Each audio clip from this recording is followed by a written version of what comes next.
I have a lazy sister who, believe it or not, made me jeopardize my career by putting my neck on the line to secure her a job. Loyalty to family can sometimes be the greatest burden, and I speak from personal experience. Let me introduce you to my sister, Stella, who is a year younger than me. We are the products of our mother's love life, which never led to marriage. The closest thing we had to a father figure was Uncle Greg, our mother's brother, who had been looking after us for as long as I can remember. It's incredible how, from the way we carried ourselves, you'd never guess we were being supported by someone who had his own family. I graduated from college before Stella and was desperately searching for a job. Knowing Uncle Greg's influence, I approached him for help. After expressing my gratitude for everything he'd done for us, I opened up about my job search. We discussed it for a while, during which I could sense that he was assessing whether my college education had been a waste or not. Fortunately, he seemed satisfied with my qualifications and promised to help me secure a job. Uncle Greg was a man of his word, so I was overjoyed. 3 days later, he called and asked me to bring all my documents to a company. To my amazement, he had secured me a position as the head of human resources. This was beyond my expectations. I had zero experience and was fresh out of college. Nonetheless, I was determined to prove myself, not wanting to let my uncle down. A year later, Stella also graduated from college and embarked on her job hunt, which proved unsuccessful. I suggested that she visit Uncle Greg for assistance, and I planned to accompany her. However, my concern was that Uncle Greg, who had high standards, would be disappointed upon meeting my sister, a law graduate. I, too, was disappointed, but I knew I had to let Uncle Greg assess Stella for himself. We arrived at Uncle Greg's place, and he engaged my sister in a conversation. I remained mostly silent, and even I could tell that she appeared unrefined. Uncle Greg didn't say anything about my sister, but the disappointment in his eyes was evident. After some time, he promised to help her in her job search. 2 weeks passed, and Stella hadn't received a favorable response from Uncle Greg. She reached out to him, but he would merely say he was working on it. One evening, our mother and sister approached me for a discussion after I returned from work. Exhausted, I asked to have the conversation the following morning before I headed to work. They both woke me up early the next day, and Stella started by expressing her frustration with Uncle Greg, who she believed was taking too long to find her a job. I defended him, emphasizing how good he'd been to us and that she needed to be patient. Stella, however, insinuated that Uncle Greg was now playing favorites between us, citing how quickly he had found me a job, while she had waited for weeks. Our mother chimed in, suggesting a solution for Stella's joblessness. I was initially happy for my sister until I heard the proposed solution. Our mother suggested that I use my influence as the head of human resources in my company to hire Stella as a sales agent with a high salary. I was shocked and turned to Stella to see if it was a joke. Our mother further argued that it was only natural for someone in my position to do so. She claimed that since I was the head of my department, nobody would question the hire. I hesitated to say no immediately and asked Stella if she had any experience as a sales agent. She retorted by asking if it was necessary, given her law degree. It was frustrating to see her demand a job for which she lacked the qualifications and experience. To make matters worse, both she and our mother were insisting on a high salary for her. I made it clear to my family that what they were asking for was simply not feasible. I explained to my mom that Stella's law degree had no connection to my line of work. She raised her voice, insisting that I should look at the bigger picture, which, according to her, was the substantial salary Stella would earn once I secured the job for her. I pointed out that fulfilling their request could jeopardize my career, as it might appear as favoritism if my superiors found out I'd employed someone unfit for the job. My mother and sister, however, dismissed my explanation, accusing me of not prioritizing family success. This was when I truly understood the bondage that family loyalty could become. How could they insinuate that I didn't want our family to succeed just because I declined to risk my career for their sake? It felt like pure selfishness. I reiterated my earlier stance and prepared some food. The rest of the day passed in silence, but the discussion continued to weigh on my mind. There was no way I could accede to their demands. I hadn't even been on the job for 2 years, and it wasn't time to act like I owned the place. My mom and sister started giving me the cold shoulder, essentially trying to guilt-trip me. I felt miserable in my own home, so I began intentionally coming home late to spend less time there. However, that tactic didn't improve the situation. I finally decided to seek advice from someone I knew would offer an unbiased perspective, Uncle Greg. One day, I stopped by Uncle Greg's place on my way home from work and shared everything that had been happening at home, except for the part where Stella accused him of playing favorites. Uncle Greg listened and assured me that getting a job for my sister was not a difficult task for him. He mentioned that he'd been stalling the process because he had doubts about her capabilities for the job, even in her field. He pointed out certain observations he'd made during their discussions, which I agreed with. Uncle Greg explained that if he recommended my sister for a job, it would put his own reputation at risk with his friends who were her potential employers. He made it clear that she didn't meet their expectations and could damage his standing. He also revealed that the talk of not wanting family success was an emotional ploy to manipulate and guilt-trip me into doing their bidding. He urged me not to sacrifice my budding career for my selfish sibling and suggested that I consider moving out of the house and renting my own apartment if the pressure became too much. Uncle Greg's words deeply resonated with me, and he was right. I needed to let my mother and sister understand that I was an independent person who couldn't be swayed in any direction they wished. But despite this realization, I couldn't bring myself to do it. I decided to make a one-time compromise for Stella's sake. One morning, I approached Stella and asked her to come to the office later that day to pick up her appointment letter. The relief in her demeanor was palpable, and my mother smiled, assuring me that I was making the right decision, even though I knew she was wrong. I was unknowingly setting myself up for a major disaster. Stella came to the office, received her appointment letter, and commenced work. However, the real issue was her lack of productivity, which was evident. The problem was that her role was not in her field of expertise.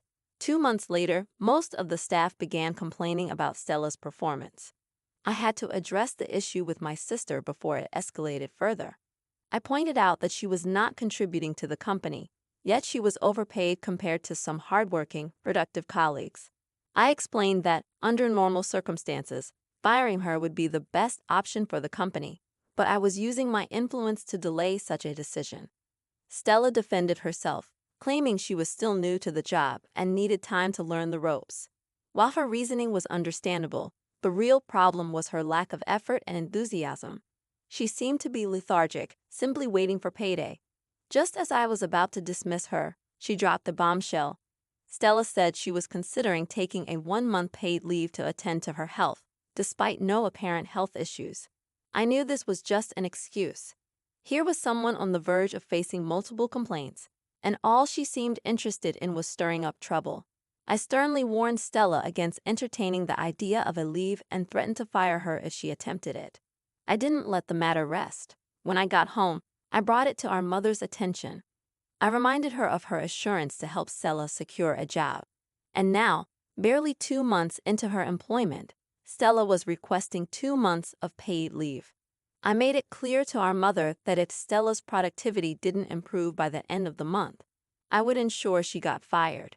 Our mother downplayed the situation, suggesting that Stella would get the hang of it in due time. She asked me to be patient with my sister. I agreed to give Stella the month to improve her productivity, and my course of action would be determined by her performance. I patiently waited for my sister to step up and be more productive, but it was a regrettable situation for both of us. Unfortunately, my superior got wind of the ongoing complaints and summoned Stella and me. During the review, it was revealed that Stella hadn't been productive since she started as a sales agent, and I had failed to take the necessary action, which would have been reporting the issue to management. My favoritism was exposed, and we were both immediately terminated. I began pleading for my job on the spot, but I was informed that the decision was final. Stella, on the other hand, rather than showing humility, stated that the job was beneath her, considering her educational qualifications, and walked out of the office while I remained on my knees begging to retain my job. I regretted not heeding Uncle Greg's warnings. His predictions had become a reality, and I had allowed my sister to ruin my career. I returned home, a mixture of tears and anger in my heart, only to find Stella casually sitting on the couch with a bowl of popcorn, watching a movie, seemingly undisturbed by the whole ordeal. I immediately confronted Stella, and we started exchanging heated words. Our mother rushed to the scene, trying to calm the situation. At this point, Stella hadn't shared what had happened, and my anger was directed towards our mother. I began shouting at her, holding her responsible for emotionally blackmailing me into bringing Stella to my workplace. When she learned what had transpired, our mother raised her voice in return and demanded that I never speak to her in such a manner. I regretted that I had been disrespectful, but was unable to control my emotions at that moment. Feeling overwhelmed and wanting to avoid doing something regrettable, I ran out of the house. I didn't know where I was headed, but I knew I needed to be far away from them before my anger got the best of me. I stayed in a hotel for 3 days, crying and not hearing from my mother or sister. After a while, I decided to visit Uncle Greg. He was surprised to see me, especially on a weekday when I should have been at work. He asked about the issue, and I couldn't hold back my tears. It took some time for him to console me, and then I began telling him how I regretted not heeding his earlier warnings. What I didn't mention was that I'd been avoiding his house and calls ever since I helped Stella get the job, because I knew it would disappoint him, and I was right. Uncle Greg was initially upset with me for not listening, but his anger quickly turned to empathy as he understood the pressure of family expectations. He didn't want to discuss the matter further. He simply asked me to get into his car, and we drove back to our house. When Uncle Greg arrived at the house, he was furious. It was the first time either Stella or I had seen him like this. My mother, however, had grown up with her brother and wasn't surprised by his anger. She refused to take responsibility for my job loss and defended herself by stating that all she did was ask me to help my sister secure a job. She and Stella turned the tables on me, claiming that I hadn't guided Stella properly at work. Uncle Greg saw through their attempt to avoid blame and gave them a stern look before assuring me that everything would be okay. He promised to do everything in his power to help me find a new job. I thanked my uncle, who wasted no time in leaving the house. My mother, upon seeing her brother's departure, turned to me and called me a disgrace. She questioned why I had made such a big deal out of the situation and involved someone who had little or no business with it. I couldn't respond the way my emotions wanted me to, so I simply went into my room and closed the door. It has been 2 weeks since the incident, and both my sister and I are jobless. I am not sitting idly, waiting for my uncle to work his magic. I am actively searching for job opportunities and hope for a positive outcome soon. In an update, I can say it has been extremely challenging staying at home with my sister and mother. They have both united against me, making me feel like an outsider in my own family. I returned last week from yet another unsuccessful job hunt, feeling frustrated and exhausted. It appeared that even my uncle was struggling to secure a job for me, and I couldn't blame him. If I had been wiser, I wouldn't find myself in this current disaster. After submitting my qualifications to a firm that promised to get back to me, I decided to rest on the couch for a moment. My short nap was abruptly interrupted about 5 minutes later when my sister started screaming in excitement. She deliberately came to the living room, dramatizing her joy, as if she was deliberately looking for trouble, as she often did. Our mother hurried to her, and she informed her, loud enough for me to hear, that she had been invited for an interview at a law firm. Our mother was thrilled for her, but I tried to mind my own business. However, my sister couldn't resist taking a jab at me, insinuating that she was achieving for herself what sisters and uncles, who claimed to be family, could not do for her. It was a clear reference to me and Uncle Greg. I couldn't allow her to add to my frustration, so I gave a sarcastic laugh, mentioning that people celebrated interview invitations as if they had already landed the job. Not stopping there, I added a cutting remark about interviewers discovering they'd wasted their time with an empty-headed candidate. My sister was visibly affected, and she wanted to confront me, but our mother stepped in, clearly favoring her. This didn't surprise me. I hadn't expected anything different.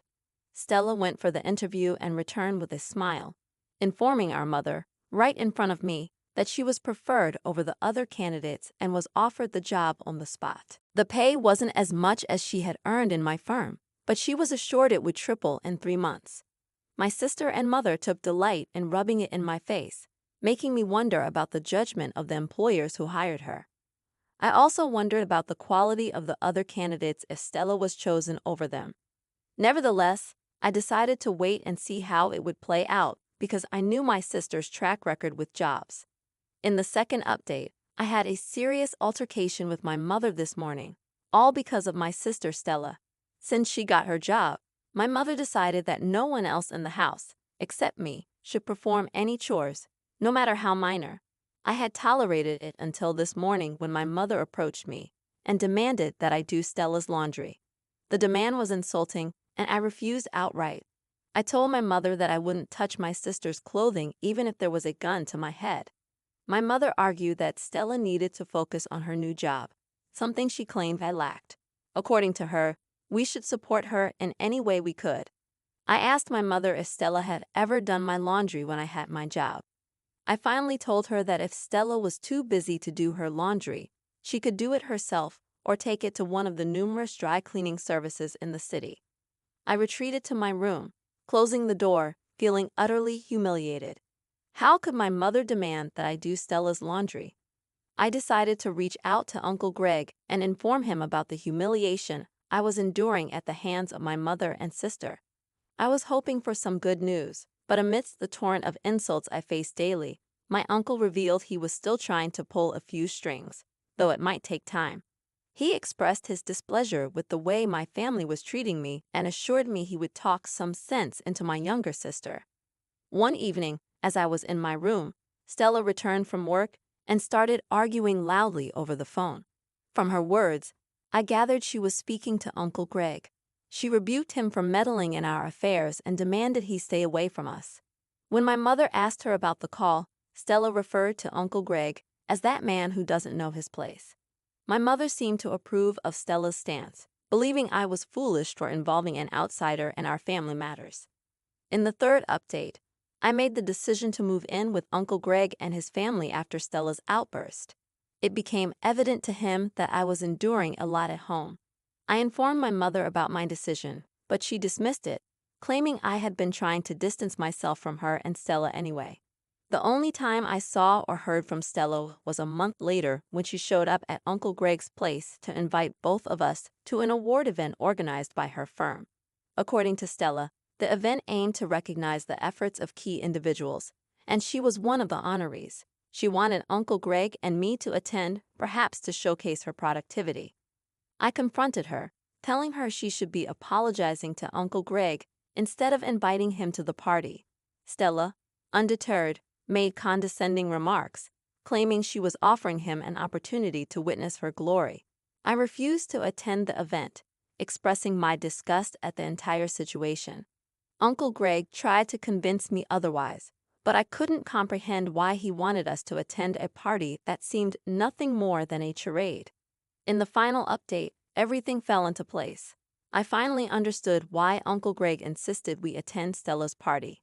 In the end, despite the difficult situation, Uncle Greg insisted that I present myself at my best for Stella's party. Reluctantly, I attended the event alongside my mother. As the ceremony unfolded, individuals were recognized for their contributions. When it was Stella's turn, she confidently stepped onto the podium, radiating confidence. Unexpectedly, she cut off her boss's statement and began speaking passionately. Her words were pointed directly at me, emphasizing her triumph over the hurdles she claimed I couldn't overcome. She labeled me a failure lacking the drive to succeed. Stella praised our mother, who basked in the attention. However, to my astonishment, Stella's boss invited Uncle Greg to the stage. Surprised, Stella watched as Uncle Greg debunked her claims.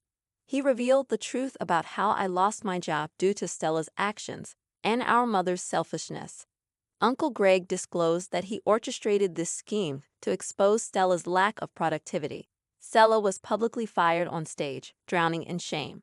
My mother hurriedly left, unable to bear the humiliation. Uncle Greg introduced me to influential people that day, assuring me that a job opportunity would emerge soon. I severed ties with my mother and sister, knowing they would likely come crawling back for assistance eventually. Looking back, I am grateful for Uncle Greg's support during this ordeal. If not for him, I might have faced this situation alone. Reflecting on this experience, I am overwhelmed by the twists of fate and the importance of having a strong support system. I welcome your thoughts on this story. What would you have done in my position? Consider this twist. What if I didn't have Uncle Greg to fall back on? Share your opinions in the comments below. My name is Mr. Reddito, and I share drama stories every day, ranging from inheritance disputes to cheating tales. If you enjoy these narratives, don't forget to subscribe. I'll be back tomorrow, reminding you that kindness is always in style. Peace.